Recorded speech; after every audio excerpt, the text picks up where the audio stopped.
하나님 말씀 로마서 8장 17절 말씀입니다. 자녀이면 또한 상속자 곧 하나님의 상속자요 그리스도와 함께한 상속자니 우리가 그와 함께 영광을 받기 위하여 고난도 함께 받아야 할 것입니다. 아멘.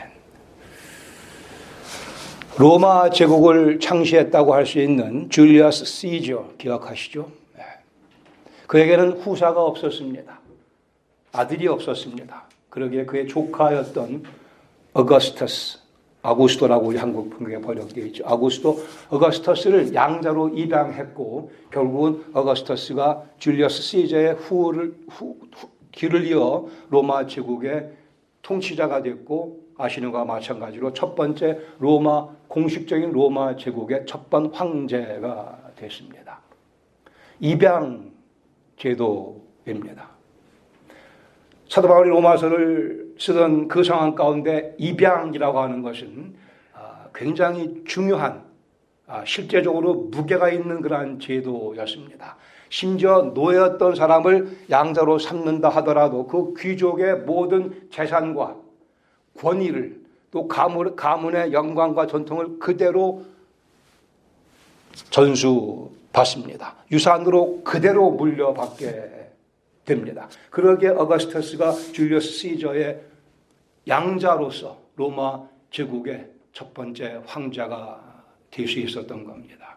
심지어 종이었었던 자라 할지라도 모든 과거가 다 잊혀지며 그 귀족 가문의 아들로서의 위치가 견고하게 세워진다는 말씀입니다.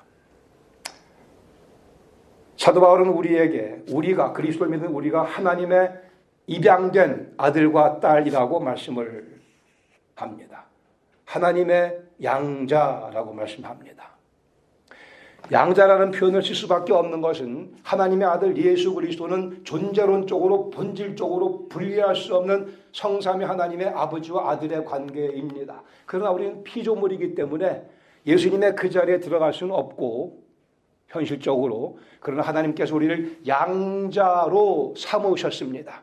당신의 친아들 예수 그리스도의 핏값을 뿌려가며 허물과 죄로 죽어있던 사탄의 종이었던 우리를 양자로 입양해 주심으로 해서 하나님의 모든 유업이 우리에게 그대로 당신의 아들에게 주시는 것과 똑같은 유업이 우리에게도 전달되었다고 하는 사실을 오늘 본문 로마서 8장 17절 전후에서 말씀해 주고 있습니다.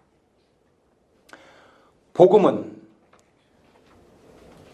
예수 그리스도께서 우리의 죄를 위해 십자가에 죽으셨다로 그 시작을 한다고 한다면 그 결말은 그 그리스도께서 우리를 위해 부활하신 것으로 종결지게 됩니다. 그 앞에 예수님의 가르침도 많이 있지만 핵심은 그리스도의 죽으심과 부활입니다. 고난, 희생이 있었고 부활의 영광이 뒤따르게 됩니다. 이 예수님의 사건은 당신의 구속 사역의 사건뿐이 아니고 우리의 그리스도인들의 삶 속에도 똑같이 적용되는 가장 핵심적인 기초가 되는 정수가 되는 원리이며 기초입니다. 고난 후의 영광. 고난 후의 영광. 마태, 마가, 누가 요한복음을 쓴 마태, 마가, 누가, 요한 그들의 인생은 가히 영광스러운 인생이라 할 것입니다. 우리도 그 말씀을 읽으면서 예수님을 배우게 됐고 알게 되었고 예수님 믿게 되었습니다. 영광스러운 삶을 산 마태, 마가, 누가, 요한 그 이외의 많은 사도들 그러나 그들의 삶은 영광만 있는 것이 아니었고 그들은 자기들의 목숨을 내어주면서까지 순교하며 그 영광의 자리로 옮겨갔습니다. 마태는 하나님 나라를 위해 혁혁한 공을 세웠던 마태는 이디오피아에서 칼로 찔림당하며 순교합니다. 마가는 알렉산드리아 도시에서 온 몸이 질질질 비참하게 끌려다니며 고생한 후에 순교하게 됩니다. 누가는 그리스에서 감람나무에 매달려 순교합니다. 요한은 로마 황제에 의해 핍박받으며 끓는 기름 가마솥에 던져지게 되지만 기적적으로 하나님께서 그를 구해 주셨습니다. 그러나 반모섬에서 유배되고 결국은 요한계시록을 집필하고 거기서 순교하게 됩니다. 마테마가 누가 요한은 불평하지 아니하고 내가 그리스도를 위해 고난받는 것을 영광으로 기쁨으로 특권으로 알고 그렇게 멋지게 삶을 살며 과연 예수 그리스도를 믿는 사람은 다르구나, 영원한 소망과 영원한 가치에 자기의 육신의 생명을 다 내던질 수 있구나라는 사실을 명백하게 보여주고 영광으로 이사 갔습니다. 오늘날 21세기에도 그 어느 때보다 더 많은 영혼들이 그리스도의 복음을 위해 순교당하고 있습니다. 우리 눈에는 보이지 않지만 세계 전역에서 그 어느 때보다 더 많은 사람들이 믿음 때문에 목숨을 잃고 있다고 합니다. 혹시 여러분 중에 나도 순교하면 좋겠다 생각하는 분이 계실지 모르겠지만 그러지 마시고요. 참으시기 바랍니다. 21세기 미국에 살고 있는 우리에게는 순교의 기회보다는 예수 그리스도를 위해 살아가는 특권이 주어져 있습니다. 순교하지 마세요. 그냥 하지 마시고 그리스도를 위해 살아가십시다. 그리스도를 위해 살아가며 영향력을 미치는 다른 영혼들에게 예수 믿는 삶의 아름다움이 무엇인가를 보여주는 삶을 살아가십시다. 제가 보기에는 그게 우리를 향한 주님의 뜻이라고 보여집니다. 특권입니다. 이 특권의식이 없으면 예수 믿는 거 아닙니다. 이 특권의식이 약할 수는 있겠죠. 게을러서 두려워서 이것을 미루고 있을 수는 있겠으나 이것이 특권이라는 사실을 모른다면 예수 믿는 거 아닙니다. 예수님의 핏값으로 구원받았다고 고백을 한다면 하나님의 아들 온 우주의 주인이신 그분의 핏값으로 구원받았다는 사실을 고백한다면 과연 그분을 위해 살아가는 것이 특권인 것을 우리는 절감할 수 있을 것입니다. 우리가 모여서 함께 말씀을 나누고 말씀을 공부하는 것은 그 진리를 계속해서 상기하며 그래 이 특권을 우리가 누리며 인생을 살아가야지. 그 다짐을 위해서입니다. 이 특권의식이 없으면 우리 예수님께서 서운해하십니다. 어찌 그럴 수가. 내가 너를 위해 다 바쳐 구원했건만. 예수님께서 안타까워하십니다. 이 특권도 모르며 살아가는 영혼들을 주님께서 보시면서 안타까워하십니다.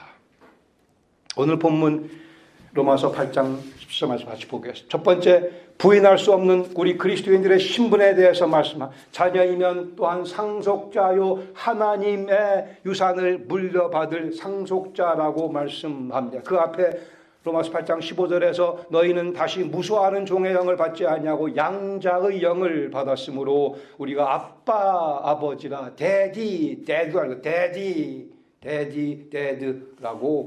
부르짖느니라.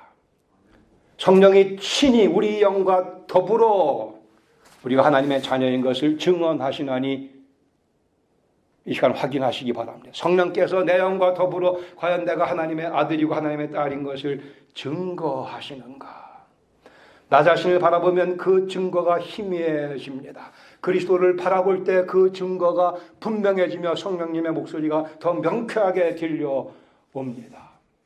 역시 갈라디아서 4장 6절에서도 사도 바울은 똑같은 말씀을 반복합니다. 너희가 아들이기 때문에 하나님께서 그 아들의 영, 즉 성령님을 우리 마음 가운데 보내사 아빠 아버지라 부르게 하셨다고 말씀을 합니다. 그러므로 내가 이후로는 종이 아니요 아들이니 딸이니 아들이면 딸이면 하나님으로 말미암아 유업을 받을 자니라.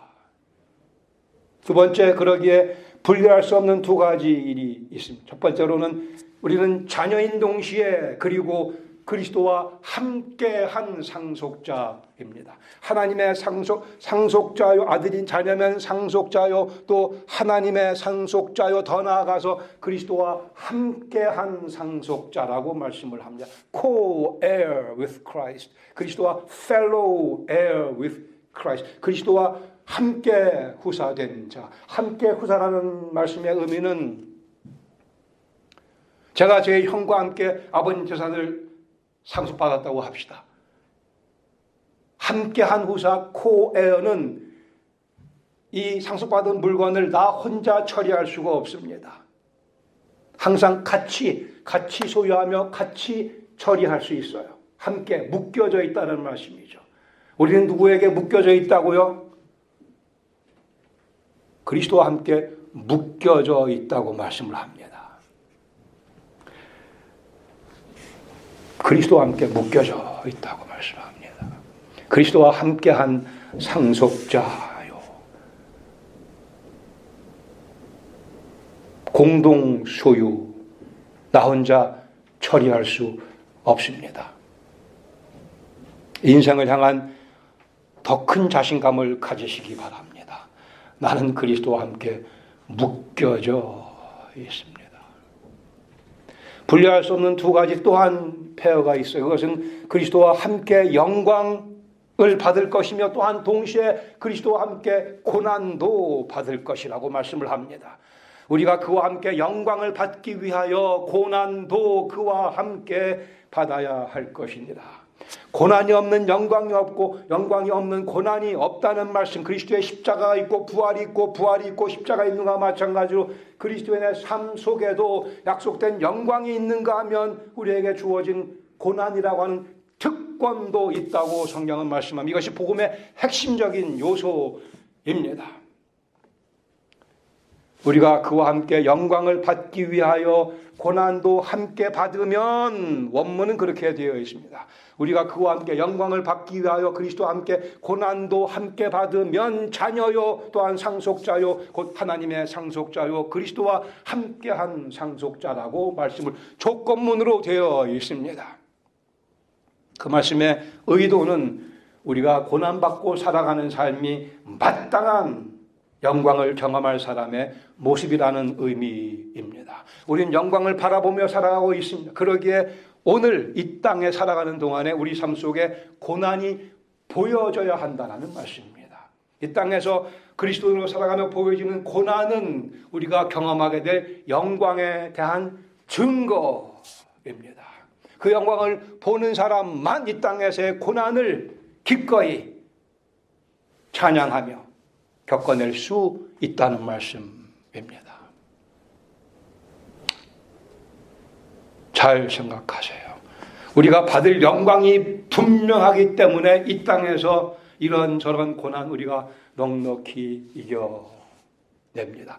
그리스도를 위한 고난, 그리스도께서 함께 하시는 고난의 여정, 그리스도께서 우리를 도우시는 고난의 그 여정, 이 우리 삶 가운데 있는 것은 우리가 경험할 영광이 분명해서 그런 겁니다. 함께 교훈을 나누겠습니다. 우리는 그리스도와 함께한 상속자의 특권을 오늘 누리며 이 땅에서 매일매일 누리며 살아가야 합니다. 그리스도 예수를 위해 고난받으며 살아가는 삶이 구원받은 사람의 삶의 요약입니다. 인생의 고난은 예수님을 믿든지 안 믿든지 상관없이 다 찾아옵니다. 그렇죠. 우리 주위를 바라보세요. 예수님 믿는 사람도 이런저런 고난이 있고 안 믿는 사람도 이런저런 고난 속에 살아갑니다. 그러나 믿는 자들이 경험하는 고난은 하나님께서 우리를 빚어가시는 도구입니다. 안 믿는 사람들이 당하는 고난은 그냥 고난이고요. 믿는 사람들이 당하는 고난은 하나님께서 우리를 빚어가시는 도구입니다.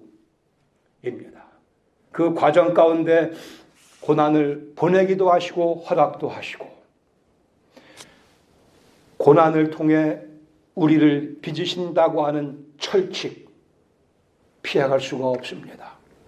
어떤 말씀하기를 하나님께서 한 영혼을 귀하게 위대하게 사용하시기 전에 한번 그를 크러쉬 부서뜨리신다, 그런 표현이 있습니다.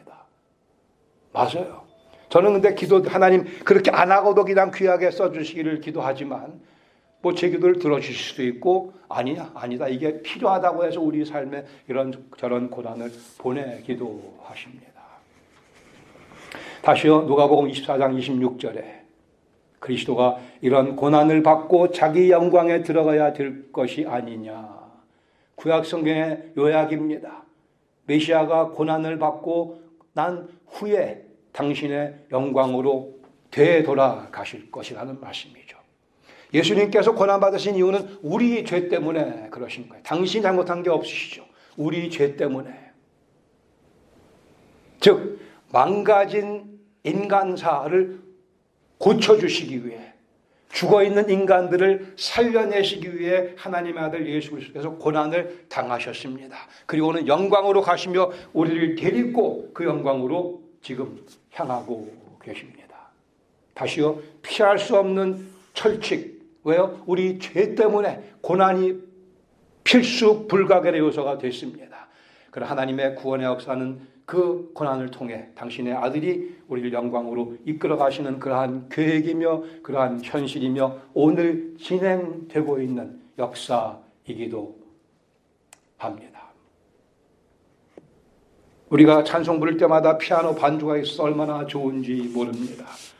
플루트 소리까지 들려와서 더 좋습니다.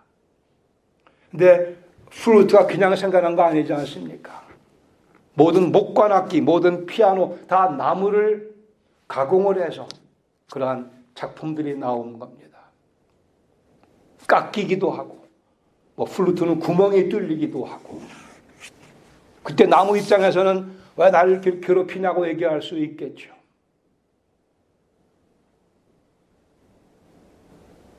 아름다운 음악 악기가 되어 하나님을 찬양하는 일에 쓰임받기 위해서는 나무 입장에서는 그러한 고난이 필요합니다. 그냥 나무 조각으로 그 나무의 삶을 마칠 수도 있겠으나 감사하게도 주인이 찾아와서 거기에 힘을 가하고 고통을 가하고 고난을 가하고 결국은 아름다운 하나님을 찬양하는 음악 소리를 내는 도구로 바뀌는 악기들의 입장.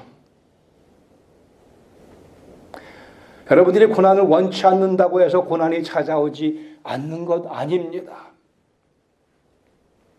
전들 왜 고난을 원하겠어요? 우리에게 바른 시각과 하나님 나를 빚으시고 계시구나라는 바른 인식이 필요한 겁니다. 우리가 고난받는 내용들을 한번 열거해 보시기 바랍니다. 내 삶 속에 어떤 것들이 고난인가? 어떤 분은 시어머니가 고난이다 이런 분들이 있는데 며느리가 무슨 고난이 있는가 한번 쭉 생각해 보시기 바랍니다. 성경적으로 크게 세 가지 종류가, 첫 번째는 하나님께서 우리를 조각해 나가시는 과정 속에 첫 번째는 육신의 정욕이 우리 속에 남아있는 것을 하나님께서 사용하십니다. 우리가 살아가면서 인생에 불만족이 있는 것들 많은 경우는 육신의 정욕 때문에 그렇습니다. 물론 우리는 그리스도인이니까 거룩한 열망 때문에 마음에 불만족스러운 경우도 경험하겠죠. 감사한 일입니다. 그러나 아직도 육신이 있고 살아가는 우리이기 때문에 이 세상에 발을 딛고 살아가기 때문에 육신의 정욕이 우리를 괴롭히는 경우가 많이 있습니다. 괜히 남이 가지고 있는 거 부러워하는 경우에 쓸데없지만 그러나 그게 현실이기도 합니다. 내 욕심을 채우지 못해서 괴로워하는 고난일 수도 있습니다. 성경에서 말씀하는 성경의 가르침과 교훈의 내용들을 내가 거부하며 순종하지 못할 때 내가 겪는 그 아픔, 그것도 고난일 수 있습니다. 아직 우리는 그런 존재들입니다. 그러게 하나님께서 그러한 육신의 정욕 때문에 겪는 갈등도 사용하시며 우리를 깎아내시며 멋진 조각품으로, 걸작품으로 만들어 나가고 계시지 않습니까? 우리의 생각과 주장을 그리스도의 생각과 주장으로 바꿔나가는 과정 속에 우리가 우리 옛사람이 아픔을 경험하는 것이 현실입니다. 오해하지는 마시기 바랍니다. 이것은 내가 저지른 범죄에 대한 대가를 치르는 과정이 아닙니다. 그건 다 이미 예수님께서 십자가에서 해결해 주셨습니다. 우리가 천국에 들어갈 때 더 깨끗한 모습으로 씻어지는 그런 과정도 우리는 이미 충분히 천국에 들어갈 수 있도록 깨끗하게 씻음 받았습니다. 그리스도의 부활이 이미 그것을 다 완성해 주셨습니다. 그럼에도 불구하고 하나님께서 계속 우리를 조각하시며 깎아내리시며 고난을 통해서 새롭게 빚으시는 이유는 우리가 천국에 더 멋진 모습으로 입성하기 위해, 그 기쁨과 그 영광을 더 크게 느낄 수 있도록, 만족감을 더 크게 느낄 수 해 주시기 위해 오늘도 우리를 빚어가시며 당신의 아들 그리스도 예수의 형상으로 빚어가고 계십니다. 우리 육신의 정욕 때문에 겪는 인생의 고난 여러분에게도 있고 제게도 있습니다. 그러게 우리가 바른 시각으로 이것을 다뤄나가야 될 필요가 있을 것입니다. 주님, 여기를 좀 깎아내 주시기 바랍니다. 두 번째는 세상의 공격입니다. 이 세상에 우리는 익숙해져 있습니다. 죄인으로 이 세상에 태어나서 그렇게 인생을 살아오다 예수님 만났기 때문에 과거에 거지같이 살던 그 습관이, 그 생각이, 그 철학이 아직도 우리 속에 남아 있습니다. 우리가 신문이나 방송, 뉴스를 접하면 우리 마음을 푸근하게 해주는 기사보다는 우리 마음을 갑갑하게 만드는, 아프게 만드는 그런 기사가 훨씬 더 많지 않습니까? 그 이유는 우리가 살고 있는 이 세상이 그래서 그런 겁니다.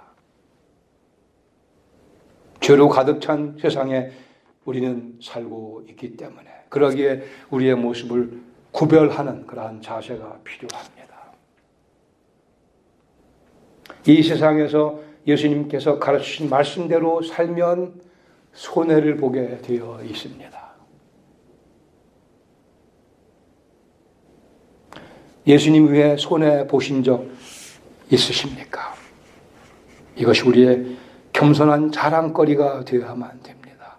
예수님 때문에 손해 보셨거든 하나님께 달려나가서 하나님께 알려드리시. 하나님, 제가 그리스도 예수 이름을 위해서 손해를 이렇게 많이 봤습니다. 하나님 감사합니다. 이것이 그리스도인들의 간증이며 이것이 그리스도인의 감사의 기도의 내용이 돼야 되지 않겠습니까? 돈 많이 벌으면 감사하지만 어떻게 돈을 벌었는가를 분석하며 제가 주님 뜻대로 살았는데도 돈을 벌게 해주시니 감사합니다. 타협했으면 회개해야 될 것입니다. 세상 사람들은 모르는 진리를 우리가 알고 있지 않습니까? 하나님 앞에서 벌거벗은 모습으로 살아가는 우리가 그 하나님의 눈 앞에서 어떻게 살아갈 것인가? 예수님 때문에 얼굴에 침뱉음 당해보신 적이 있습니까? 예수님께서는 우리를 위해 돌아가시며 침뱉음 당하셨습니다. 머리에 가시골련을 푹푹. 우리는 주님을 위해 무슨 고생을 했냐고요?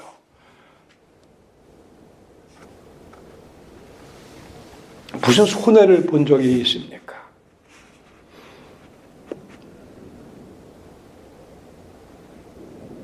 내 욕심 채리게 급급하고 주님 마음을 아프시게 해드리면서도 그 죄를 꼭 저지르고 마는 그러한 과거의 습성을 제거해 나가야 할 것입니다.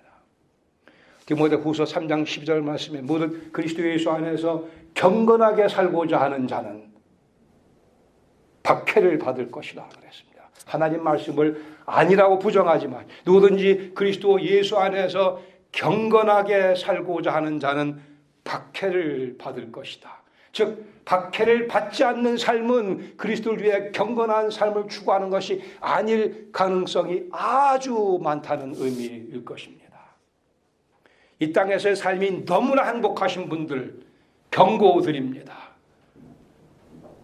이 땅에서 삶이 모든 게 풍요롭고 건강하고 아무것도 어려움이 없이 소위 잘 나가는 삶을 계속 살아가는 분들, 그 삶 속에 그리스도를 위한 박해를 받는 경험이 없으면 정말 불쌍한 영혼들입니다. 불쌍한 영혼들입니다. 세상 사람들은 그 사람들을 부러워할지 모르겠으나 그리스도를 위해 박해를 받는 일이 없이 그저 풍요롭게 살아가는 분들, 건강하게 살아가는 분들, 이 세상이 너무나 좋은 분들, 천국 가기가 싫은 분들이 많이 있습니다.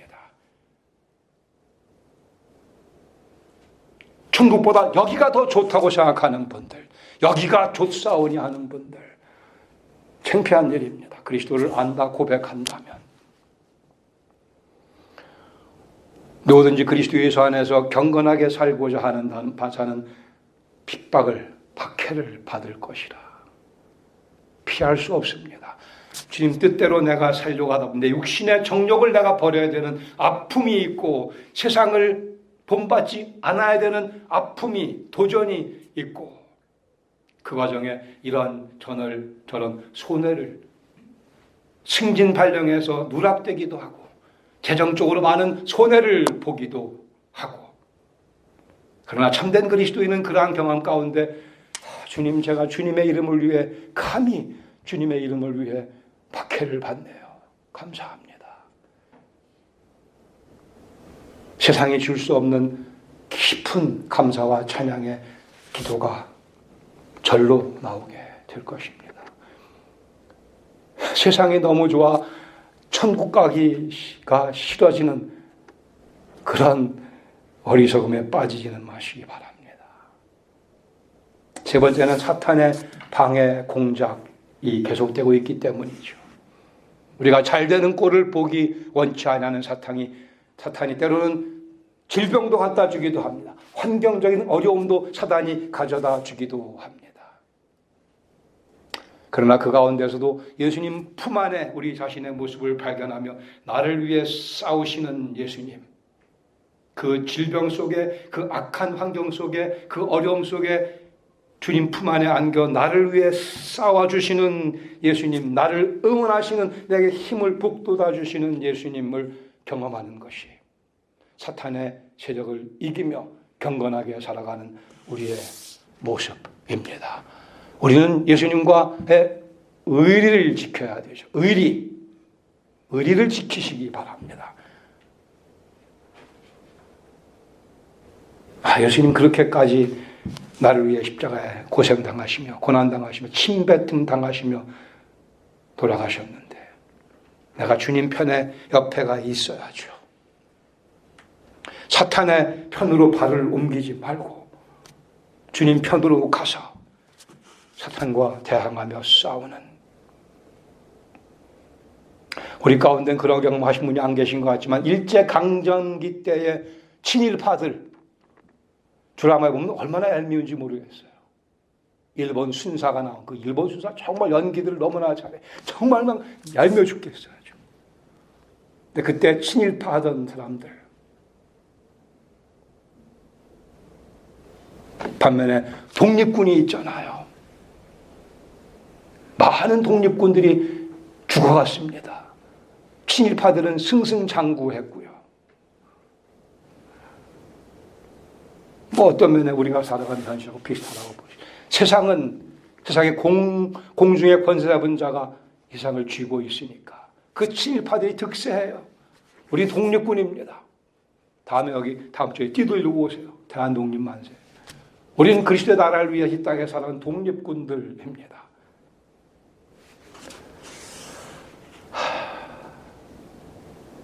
우리에게 필요한 것은 독립군으로 살아가는 재미입니다.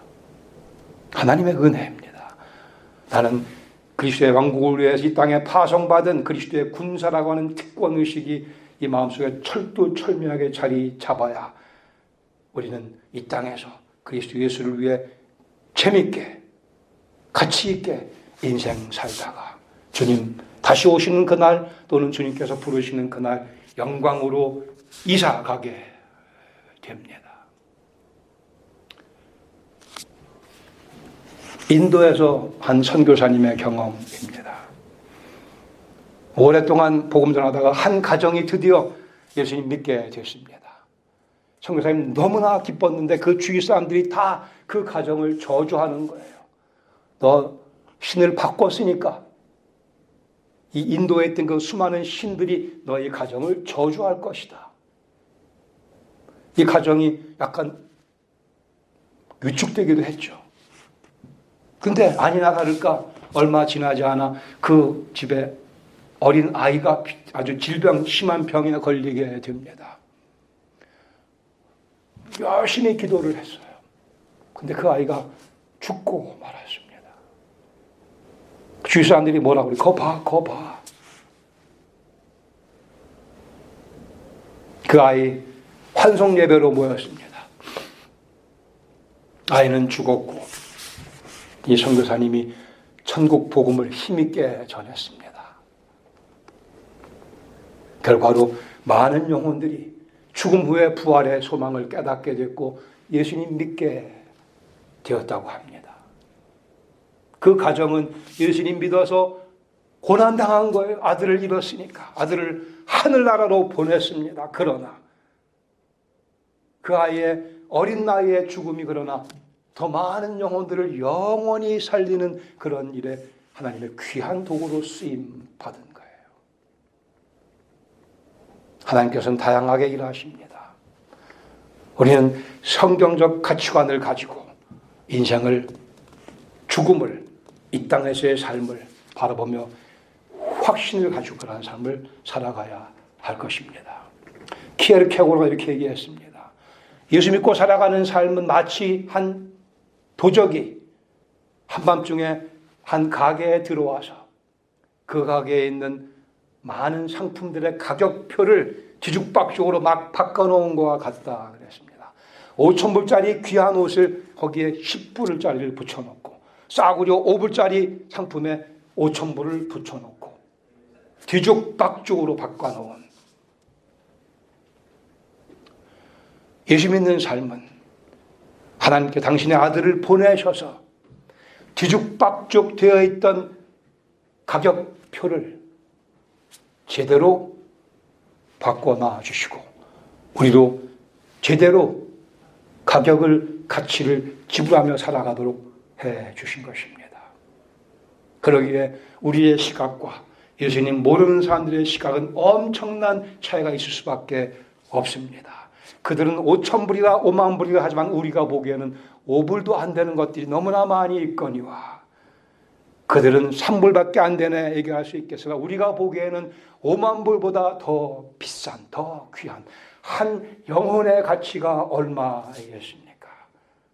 우리는 그 가치를 알고 그 영혼에 집중하며 내 영혼에 집중하며 다른 영혼들의 가치에 집중하며 살아가는 세상 사람들은 이해할 수 없는 바른 가치관을 갖고 살아가는 그리스도의 제자며 하나님 나라의 아들과 딸입니다. 이것이 그리스도 예수와 함께 상속자가 된 하나님의 유산을 물려받은 사람의 모습입니다. 다시 한번 상기시켜 드릴까요? 예수님 유산을 다 물려받으셨는데 예수님 주머니에 돈은 별로 없었어요. 정말 아쉽습니다. 예수님이 바보이십니까? 예수님 주머니에 돈이 별로 없는 이유는 그리 중요한 게 아니라 그런 것이죠. 예수님 주머니에는 영혼들을 사랑으로 가득 차 있었으며 당신이 고난의 길을 걸어가시며 우리를 부활의 영광으로 이끌어 주셨기에 우리 예수 그리스도를 주로 고백하는 모두는 주님의 그 발자취를 따라 그 삶 살아갈 수 있기를 원합니다. 이것이 복음의 핵심이며 이 삶을 사는 영혼들이 영원히 행복한 영원한 만족의 기쁨 속에 살아갈 수 있을 것입니다. 성령님께서 이 귀한 가르침 우리 마음속에 각인시켜 주시고 경건하게 살아감으로 박해를 받는 복을 누리시기를 축원합니다. 같이 기도하겠습니다.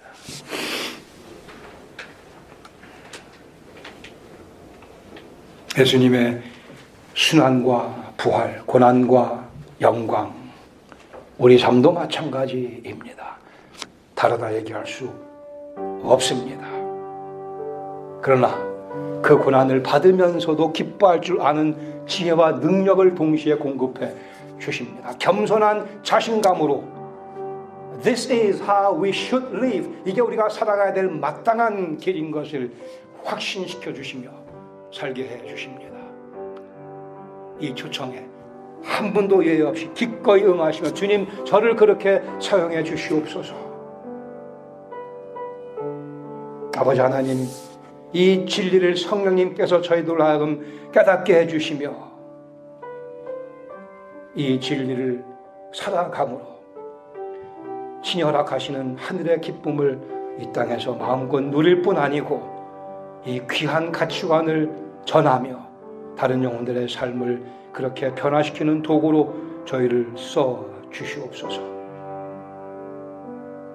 저희들이 경험하는 이 땅에서의 소위 고난에 경한 것을 깨닫게 하시며 우리가 경험하게 될 영원한 영광에 중한 것을 경험해 나가는 한 주간 되도록 성령께서 일깨워 주시며 가르치시며 힘주시며 사용해 주시옵소서. 예수님의 이름으로 감사드리며 기도합니다. 아멘.